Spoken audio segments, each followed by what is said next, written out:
Oi, gente, seja muito bem-vindo, muito bem-vinda. Esse é o nosso videocast para a gente falar de sustentabilidade na teoria e na prática. Eu sou a Cecília Santos, jornalista, e em cada episódio a gente vai ter temas diferentes, assuntos diferentes para a gente falar o que é mais importante, que é possível produzir e conservar de maneira sustentável. Esse videocast é uma produção, uma parceria da CI Brasil e da Embrapa. Olá, eu sou Pedro Alcântara, sou zootecnista da Embrapa e faço parte de uma equipe que desde 2011 promove tecnologias de agricultura de baixa emissão de carbono no Tocantins. E esse trabalho conta com o apoio da CI Brasil desde 2019 e a gente está aqui hoje com convidados mais especiais, né, Cecília?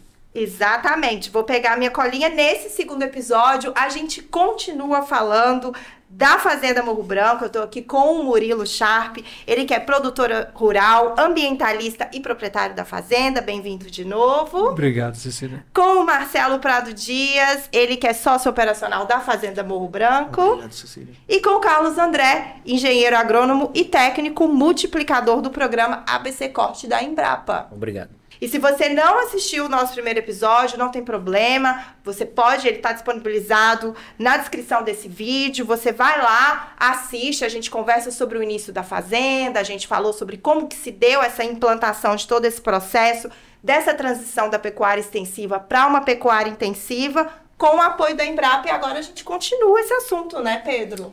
Isso mesmo, Cecília, e eu queria começar puxando aí com o Carlos. Bom, quando o trabalho foi iniciado lá na Morro Branco, vocês relatavam que vocês tinham muita dificuldade, por exemplo, em perenizar pastagens nos solos arenosos, enfim, no modelo de produção que vocês estavam explorando, aparentemente não seria sustentável ao longo do tempo, né? E aí você levou lá todas as propostas. Primeiro foi a questão da integração lavoura-pecuária a partir de 2016, um pouco depois, Marcelo comentou com a gente no episódio anterior, 2018, a 17, 18, a questão da intensificação por meio de recuperação de pastagens, adubação, correção do solo, manejo rotacionado, enfim. Obviamente que isso não aconteceu tudo de uma hora para outra, né? Isso tem etapas que têm que ser cumpridas e eu queria que você falasse um pouco para a gente dessas etapas. Beleza, Pedro, obrigado, agradeço a oportunidade. A Fazenda Morro Branco, inicialmente, ela trabalhava com pecuária de cria, né? No segmento de cria, em que se trabalhava em torno de 1.000 hectares, com rebanho próximo também, 900 a 1.000 cabeças, né? De matrizes para a produção de bezerros. O que acontece? Essa pecuária de modo extensivo nesses solos de baixa fertilidade era muito complicado porque os pastos se degradavam muito rápido, né? Então demandavam uma necessidade de corretivos e fertilizantes com uma certa frequência. Ao longo prazo, isso não se mostrava viável. Então, a sugestão de trabalhar com intensificação trouxe uma nova realidade à fazenda. A gente trabalharia com uma área muito menor, mudaria de categoria, e a gente começou a trabalhar agora com recria, né? Nesse caso, recria e terminação de fêmeas, ou a possibilidade de recria de machos, em que você reduzia a área, aumentava-se a lotação. Com um sistema intensivo você poderia, que é o que acontece hoje, o mesmo rebanho, porém com a área muito menor. Então isso trabalha com pilares de suplementação, de correção de solo. Então você consegue aumentar muito a sua produtividade. Então hoje a gente tem 110 hectares de pastos intensificados, com um rebanho de 900 cabeças dentro dessas áreas. Ou seja, a gente multiplicou por 7 vezes a 8 vezes o número de cabeças por hectare. Consequentemente, a produtividade. Isso trouxe mais rentabilidade à fazenda e desocupou essas áreas para outras atividades, como por exemplo a agricultura. Então essas áreas hoje podem ser exploradas com a agricultura. E eu tô pensando aqui, né, porque vocês já falaram no primeiro episódio que foi uma coisa de tentativa e erro, chegaram lá, entenderam o solo. A gente sabe que cada região tem a sua particularidade. O Tocantins é um estado de transição, né? A gente tem o bioma cerrado, em cima tem região amazônica. E aí, vamos imaginar que você tá lá com a Cecília, produtora rural, que tá aqui vendo ou escutando esse videocast, pensando assim, gente, quero fazer isso aqui na minha fazenda, preciso fazer. Qualquer propriedade pode passar por essa transição de pecuária extensiva para pecuária intensiva? Como que eu começo essa conversa, seja uma outra especificidade de solo, de tamanho, como é que eu posso adaptar isso para realidades diferentes? Perfeito. Essa pergunta é muito interessante porque cada propriedade ela também tem uma realidade diferente. Seja uma realidade de solo, seja uma realidade de chuva, seja uma realidade de investimento, de capacidade de investimento. Então, para cada caso, literalmente é um caso. Eu não posso chegar e simplesmente posicionar uma tecnologia que ninguém na fazenda está habituado, e principalmente sem assistência técnica. Não é porque deu certo na Morro Branco treinada, que vai dar certo na minha fazenda, Eu ouso dizer que a intensificação pecuária ela cabe em qualquer fazenda, mas nem toda fazenda está preparada para isso. Então é preciso preparar para poder ingressar na metodologia, né? Então, hoje, vamos lá, só para esclarecer um pouco mais essa questão, como é que a gente conseguiu trazer todo esse rebanho para uma área tão pequena? Como é que isso é possível? Então, dentro dessas áreas hoje, que se somam 110 hectares, são subdivididas em módulos, né, que a gente chama de módulos. Cada módulo é composto por uma praça de alimentação e é subdividida de 8 a 12 piquetes, né? O animal ele tem um tempo de ocupação dentro de cada um desse piquete, que varia de 2 a 3 dias, e após o pastejo ele é remanejado para um outro piquete. Então esse módulo, por isso o nome é rotacionado, ele vai rotacionando até o momento em que ele volta para o primeiro piquete lá no fim, entre 20 a 25 dias, e esse pasto está pronto novamente para ser pastejado. Lógico que varia entre inúmeras formas, ele pode ser mais ou menos adubado, então isso consequentemente tem mais ou menos lotação. E a suplementação também é um outro parâmetro que ajuda a manter a lotação desses animais. Na Fazenda Morro Branco, a gente trabalha com lotação fixa. Então, quando, por exemplo, a gente não mexe na lotação, então entram 100 animais no módulo, ele roda durante todo o período de chuvas e sai 100 animais, com ganho de peso esperado, projetado. E a gente trabalha com isso, né, dentro de um planejamento que a gente fez lá. Essa categoria animal já tem um objetivo final. Se for fêmeas, para terminação, ela já vai para o abatedouro ou entra como reposição de matriz. E os machos na condição de recria para vender para o invernista. A fazenda trabalha com machos só com a recria. Então não trabalha com atividade pecuária no período de entre-safra. A gente começa ali em novembro e avança até o final do período de chuvas, que pode ir a maio, se possível, se houver condições, um pouquinho até junho. Geralmente é isso, variando entre 180 a 210 dias. Então é dessa forma que a gente maneja os animais. Então são divididos hoje em 5 módulos, em que cada um tem um lote específico e esses animais vão rotacionando dentro dessa área. E o que é adaptável para qualquer produção também. E é possível. Lógico que, conforme a gente já mencionou, vai entendendo, né? Tem que ir adequando cada propriedade tem uma realidade diferente. E Marcelo, eu acho que o Carlos falou muito bem já da parte técnica, né? E de como que isso encaixa para cada realidade.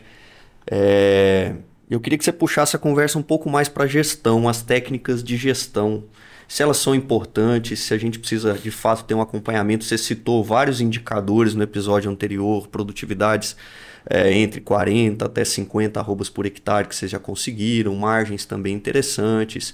Agora, primeiro, como é que faz para você chegar nesses indicadores, que eu acho que a maioria dos produtores tem dificuldade de chegar nessa informação, né? E de que forma isso é importante para o sucesso da atividade nesse novo nível, nesse novo patamar de tecnologia e de produtividade, né? Pedro, a gestão hoje em qualquer atividade é primordial, né? Na pecuária não é diferente. Eu estou do lado do Murilo, que é um cara que sempre bate na tecla de processo. Então, assim, se você tem um planejamento, que é o planejamento que é feito no início da safra, a Morro Branco planeja todo o seu ano safra, partida com a Embrapa, com Lira, a gente planeja o rotacionado. Então, sim, você tem que ter um processo de produtividade, que é as metas a ser alcançada, a adubação correta, a equipe. Então, assim, se você seguir o processo com seu ganho-dia, o GMD, com seus números alcançados mês após mês, você consegue ter um sucesso no final da safra. Então, assim, o processo de produtividade hoje é muito importante. A governança, números, a pesagem do gado, se precisar fazer alguma intervenção com suplementação para não ter perda de peso, né, no decorrer desse ano safra, né, que é o processo que a gente começa de novembro até o mês de maio, junho, entendeu? E eu quero saber isso, né? A gente estava falando, eu pedir para o Carlos falar sobre pensando em outros exemplos, e a gente já percebeu que a Fazenda Morro Branco, ela tem um papel até de influenciar ali, né? Tem outros exemplos? É importante a gente falar que existem outros exemplos no Tocantins. Como é que a gente está nessa realidade agora? Sim, sem dúvida. Hoje o programa ABC Corte ele tomou corpo, né? Ele iniciou como um projeto, né, Pedro? E depois ele se tornou um programa. Então existem já muitas propriedades que já trabalham com sistemas intensivos e também trabalham com essa replicação, né, de resultados. Hoje a gente tem o RTs aí espalhado por todo o Tocantins, eu não sei precisar... O RT, hein, Carlos? Explica para quem está acompanhando. O RT foi que eu já ia perguntar. Vamos lá, a URT, essa sigla significa Unidade de Referência Tecnológica, né? Então essa propriedade, ela traz a tecnologia, dissemina essa tecnologia e dissemina de outras formas, né?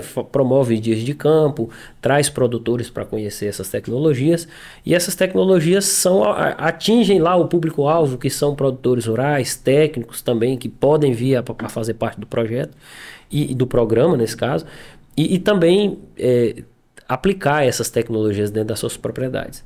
Então, hoje o estado do Tocantins já tem outras propriedades que também são unidades de referência tecnológica, que também promovem a disseminação desses resultados.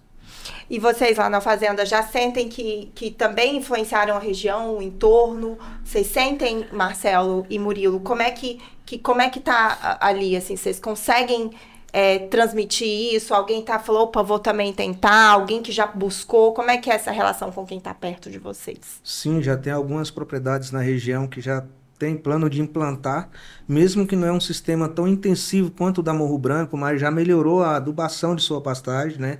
O seu processo de compra de animais. Hoje, o processo que o Pedro até perguntou na primeira pergunta sobre qual é o processo de produtividade da Morro Branco. Então, esse processo vem através de uma escolha de uma genética, de um animal de qualidade. E as fazendas vizinhas hoje, vendo isso que a Morro Branco está implantando, já está se adaptando a essa nova realidade da região. Então, assim, hoje...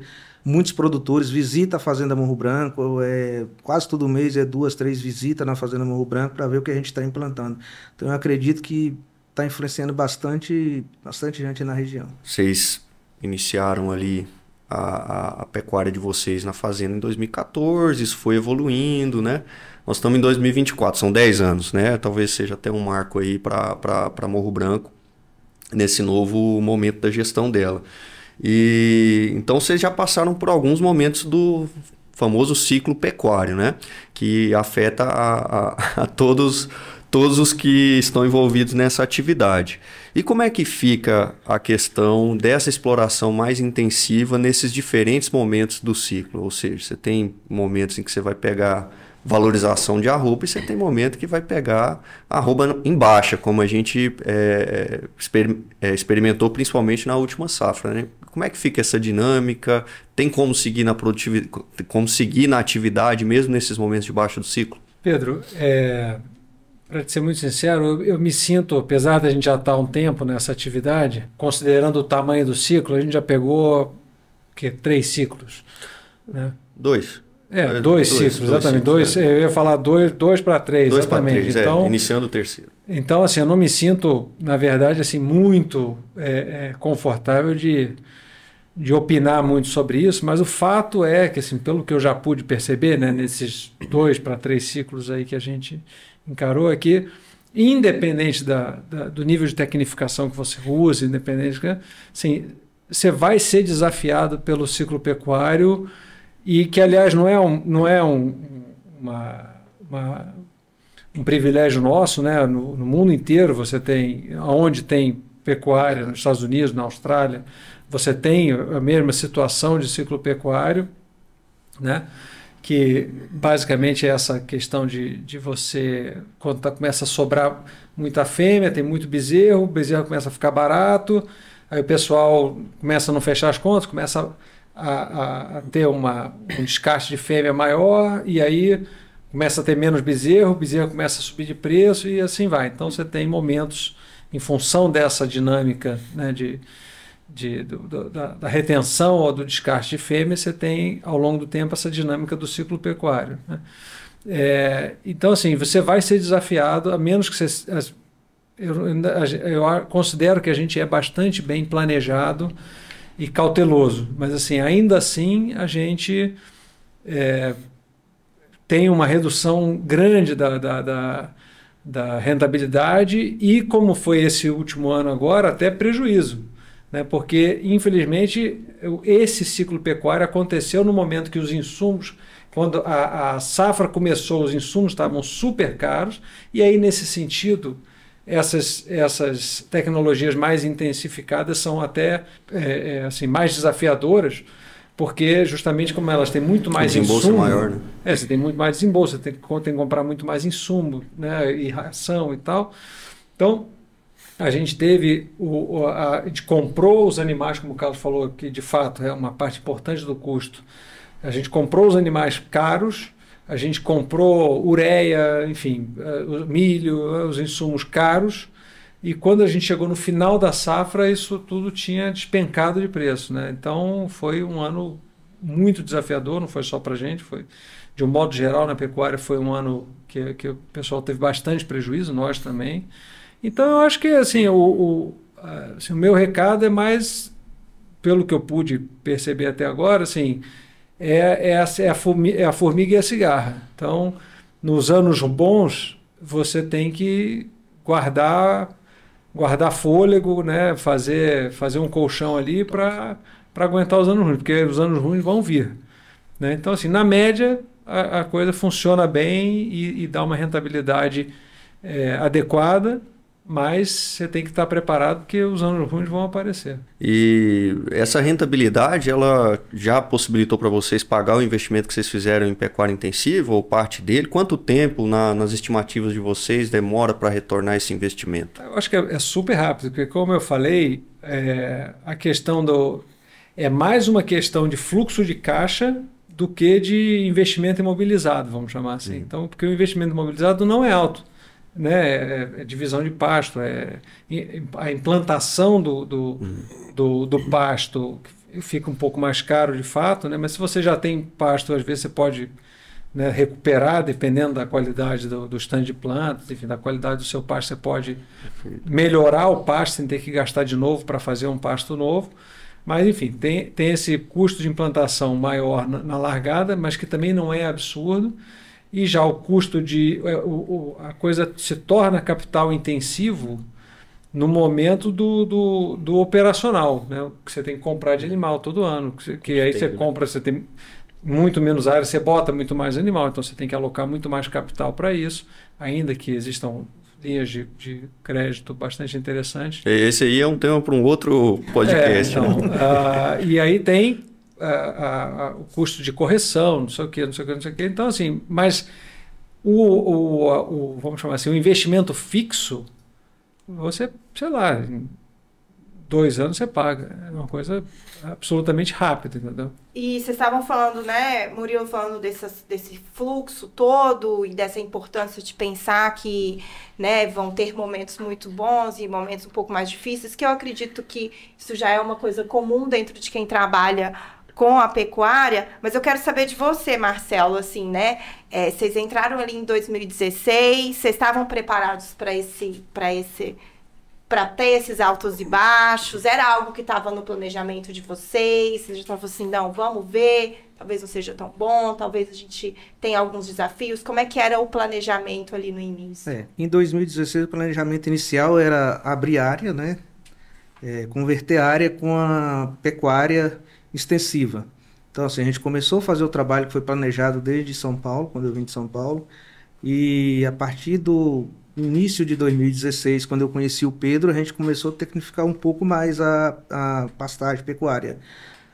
Quando chegou em 2018, 17, 18, que a gente começou a mexer com o projeto ABC, que o investimento foi maior. Sabemos que temos, sim, esse ciclo pecuário, né? A pecuária é cíclica, né? Então, assim, espera-se que vai baixar o preço da arroba, só que esse último ano, que nem o Murilo falou, nos outros ciclos, até que deu para pagar as contas e ter uma rentabilidade. Só que esse ano foi um ano atípico, né? Então, a arroba despencou dentro de um mês em 30%, 40% praticamente o preço da arroba. Então, assim, acho que nenhum pecuarista estava preparado para essa redução no valor da arroba. Então, assim, a gente preparou para algumas adversidades, não para essa adversidade do último ano. Você, à medida que você vai refinando a sua operação e vai refinando o seu conhecimento, você pode começar a trabalhar também com alguns hedges, né? Trabalhar com o mercado futuro, vender uma parte da sua produção na frente e tal. Então, tem essa outra parte também que não é fácil, não é simples de trabalhar. Eu sou uma pessoa que acho que conheço razoavelmente mercados financeiros, a minha história profissional vem daí. E assim, não é uma coisa simples de fazer, mas são instrumentos que existem, são bastante interessantes e deveriam ser explorados pelos pecuaristas. Também buscar um conhecimento que vai ajudar a minimizar um pouco, né? E uma coisa mais recente, né, que a gente sabe lá da Fazenda Morro Branco, é a exploração agrícola da cultura da soja, né? Vocês têm trabalhado em área própria. Se eu não me engano, também tem área arrendada para terceiros na fazenda para produção de soja, e tudo isso também nessa lógica de sustentabilidade, né? Então, várias ferramentas que vocês estão utilizando lá. Estendo a pergunta para os três, mas começando aqui com o Carlos, como que essa cultura ou essa nova atividade ela pode contribuir para a atividade principal da Fazenda Morro Branco, que é a pecuária de corte? Então, Pedro, a possibilidade da gente desocupar áreas na fazenda para agricultura, para nós como pecuaristas, também é uma nova possibilidade. Então, a partir da agricultura entrando na fazenda, a gente consegue explorar agora a integração lavoura-pecuária e trabalhar com pecuária na entre-safra, a gente podendo fazer a reposição dos animais em épocas que não seria possível, principalmente na seca, onde não há pastagens disponíveis. Então, a gente agora pode ter pastagens de altíssima qualidade no período de estiagem. Então, para a pecuária é uma ferramenta extremamente interessante. Carlos, puxando outro gancho aqui, eu acho que é importante a gente tocar nesse assunto.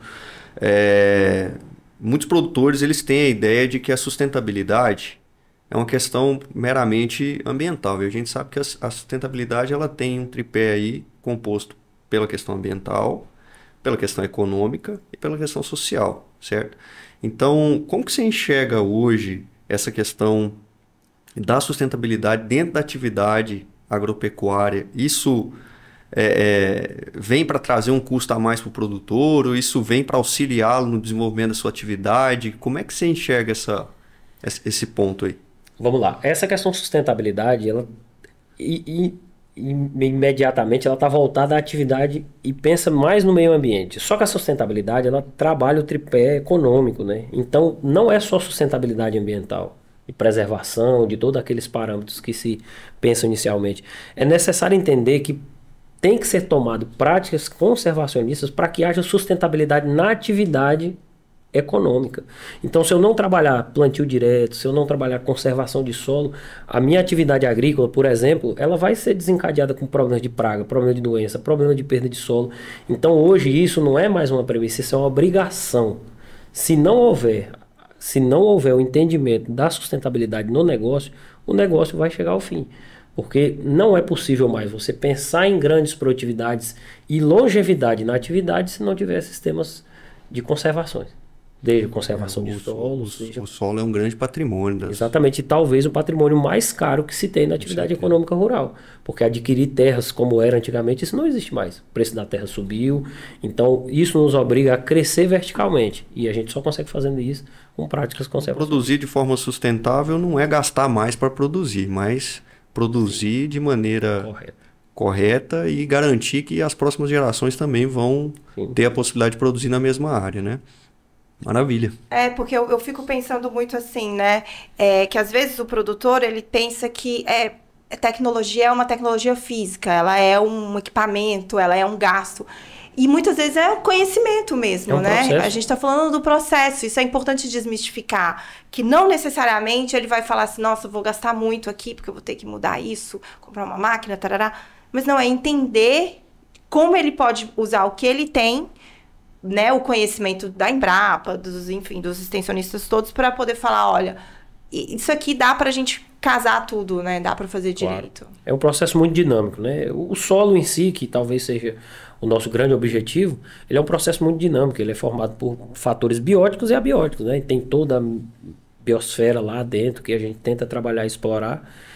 e seja um incremento de matéria orgânica. Então, tudo isso que a gente está fazendo, essa agricultura de baixo carbono, é justamente para melhorar todo esse sistema, emitir menos gases, né, de efeito estufa e melhorar as condições físicas, químicas e biológicas do solo. E a gente falou aqui muito dessa importância, né, Murilo e Marcelo, de que a fazenda tem essa preocupação em unificar, né, não só a questão econômica, a sustentabilidade que a gente acabou de falar, mas a responsabilidade social, né? Eu sei que vocês têm um projeto com as artesãs de Capim Dourado da região, e eu quero entender como que isso surgiu, como que isso foi colocado na pauta, como que a gente está falando de uma fazenda de pecuária, de gado, e fala, não, vamos trazer essas mulheres para dentro da conversa. Como que foi essa integração e por que é tão importante vocês assumirem esse papel também? Essa história do Capim Dourado, né, das artesãs, surgiu como surgiu o resto do projeto inteiro, né? Desde o nascedouro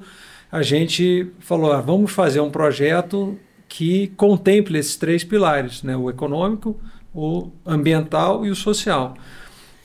E no ambiental a gente faz coisas como pensamos a fazenda de uma forma toda integrada, a gente deixou um corredor de mata na beira do rio de 500 metros de largura em média, né? Isso tudo dentro dos parâmetros do Código Florestal, não deixamos mais áreas de reserva do que pede do Código Florestal, porque no nosso caso, entre todas as demandas do Código Florestal, a gente chega ali a perto de 50% da área para preservação, 50% da área para preservação. Então, mas pensamos isso de uma forma toda integrada, né, para não ter vazios ilhas de vegetação, né, para você poder permitir o trânsito higiênico ali dentro da reserva toda. Fizemos a beira do rio protegida, fizemos tudo conectado com grandes corredores. Tenho uma expectativa de fazer algo que eu chamo de corredor ecológico da Serra Geral, e aí eu deixei um tanto de reserva na beira da Serra Geral para fazer essa integração que são centenas de quilômetros, se todos os proprietários deixarem um pedacinho de reserva ali na beira da Serra Geral, então assim por diante. Trouxe um amigo do Museu de Zoologia da USP, diretor do museu, para fazer uma pesquisa de aves e mamíferos, então é uma coisa bastante importante que a gente faz ali, repete a cada 5 anos e tal. Tivemos a parceria, assim, super, além da Embrapa, uma parceria super produtiva, super bacana da CI Brasil, né, que nos ajudou com planejamento. A gente está criando uma RPPN enorme, que dobra o volume de RPPN do estado do Tocantins, com o apoio da CI Brasil. O que é a RPPN aquela da sigla? A RPPN é a Reserva Particular do Patrimônio Natural, né, é uma reserva particular e tal.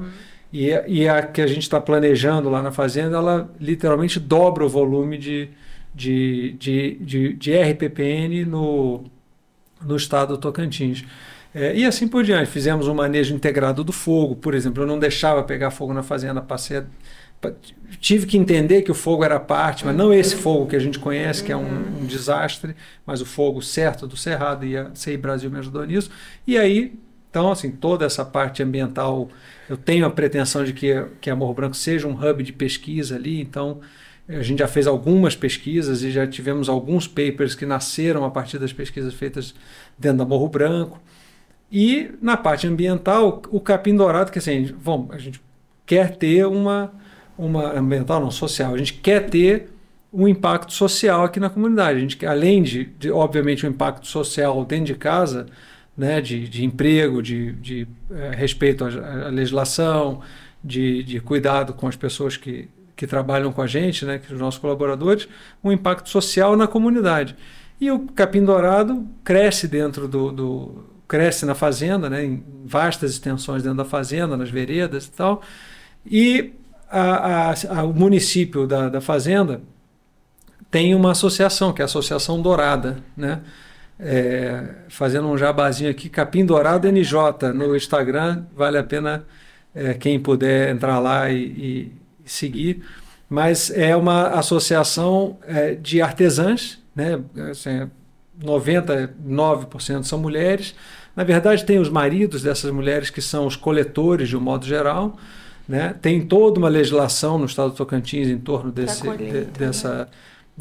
né, dessa atividade, tanto da colheita quanto da produção e tal. Você não pode tirar do estado capim in natura e assim por diante. Então tem todo um setor econômico que acontece em torno disso.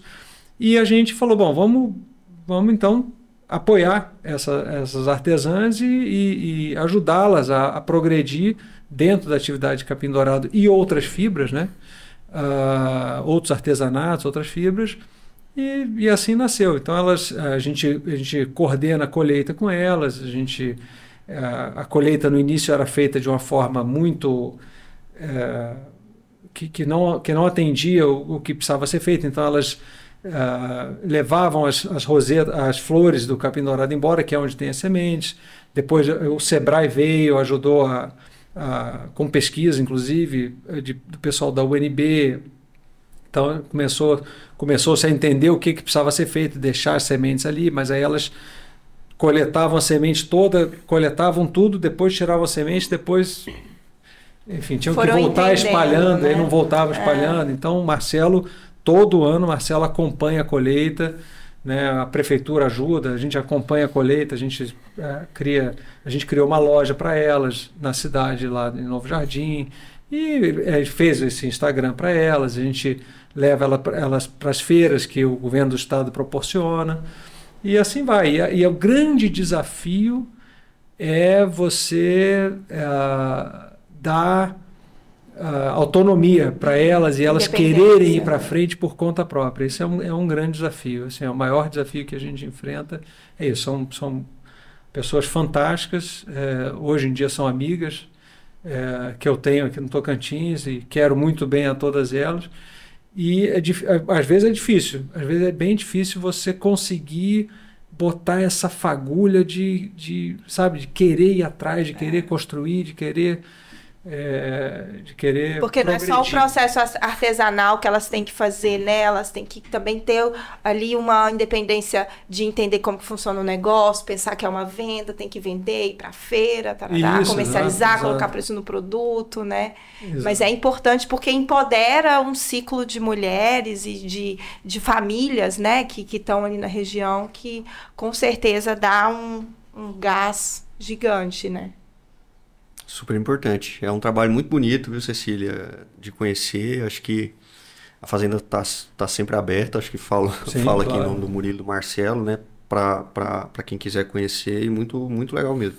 Eu acho que a gente pode ouvir e terminar com umas mensagens, né? A gente sabe que todo esse processo transformou a vida de vocês. Marcelo tá estudando, né? Sim. Agora tá fazendo uma faculdade já formando, né? Como é que Duas faculdades. Duas? Olha só, gente, o homem é bravo. Como é que tudo isso mudou a vida de vocês? Como isso vem, enfim, transformando o Murilo? Falou agora do projeto social, brilhou o olho aí, né? De como ele transformou também todo esse território, que é conhecido como Vale da Miséria. Então, assim, como é que... E o Carlos, né? Que está levando esse projeto para o Tocantins inteiro, inspirando outros produtores. Como é que isso mudou? Eu acho que a gente podia terminar com essa mensagem, assim, bem positiva, de influência de vocês. O agro hoje mudou bastante a minha vida, né? Hoje eu sou formado em administração, venho do agro, formado em administração, estou cursando agronomia. Então, assim, o agro hoje só tem a contribuir com a sociedade, né? Ela mudou a minha vida, né? Eu acredito que todos que trabalham hoje no agro, o agro é muito criticado, mas para quem não conhece a realidade do agro. O Murilo falou isso no primeiro episódio. Tem, sim, alguns produtores pecuaristas que não respeitam o agro, né? Tem os maus e os bons produtores. Então, assim, os bons produtores a maioria é bom produtor. Então, assim, o agro está aí para mudar a realidade da sociedade. Bom, eu só tenho a agradecer a oportunidade de estar aqui, divulgar um pouquinho a história da Morro Branco. E a gente está à disposição de quem quiser trocar ideia com a gente, ensinar coisas para a gente, aprender um pouquinho com a gente. Estamos aqui à disposição. Muito obrigado. Bom, eu sou suspeito a falar, né? Porque quando a gente ingressou ali com os trabalhos na Morro Branco, eu era também recém-formado, estava ali com muita vontade de trabalhar, as oportunidades ainda não estavam chegando à porta, e a Morro Branco recebeu a gente de braços abertos. Então, para mim, foi uma pós-graduação, né? Não foi só trabalho. Para mim, foi muito aprendizado e até hoje. Então, todo ano a gente se depara com um problema diferente, um desafio diferente, e a gente tem tentado contornar na medida do possível. Eu acho que hoje, dentro da nossa região sudeste Tocantins, é uma das fazendas que produzem como manda o figurino, tem muito a ensinar, tem muita coisa a aprender ainda. Eu falo por mim e falo pelo pessoal aqui, que a gente está sempre aprendendo e, consequentemente, isso traz retornos, seja financeiros, sejam econômicos, sejam sociais também, né? Ambientais e sociais. Bom, acho que a gente vai caminhando para o final desse episódio. Queria deixar um último recado. Quem quiser acompanhar não só a história da Fazenda Morro Branco, mas também de outras fazendas de pecuária de corte que têm seguido o mesmo caminho, é só acessar o nosso site que está aparecendo na tela de vocês. Foi muito bom. O bate-papo foi muito bom. Legal. Aprendi muito, gente. Saio daqui, olha, eu acho que sucesso. Eu que sou leiga no assunto, estou bem preparada. Já posso sentar numa roda de conversa com pecuaristas, que eu vou saber defender a importância, né, mais importante dessa produção sustentável. Né, então, o seu objetivo era preparar pelo menos uma pessoa da sociedade geral, do público geral. Para isso a gente alcançou o nosso objetivo. Aqui, queria agradecer vocês, agradecer toda a produção também, foi muito bacana, experiência diferente. Obrigado. Obrigada pelo meu companheiro aqui. Então é isso, a gente ainda tem mais 2 episódios pela frente, a gente ainda não acabou. O próximo a gente vai falar sobre o programa Balde Cheio, que é outro programa da Embrapa. Não esqueça de seguir SCI Brasil nas nossas redes sociais, no nosso YouTube, curtir, dar o seu like, se inscrever, seguir a gente e, o mais importante, compartilhar esse conteúdo com todo mundo que você acha que precisa ouvir. Não se esqueça disso, a gente tem mais assunto pela frente. Muito obrigada a todo mundo. Tchau, tchau.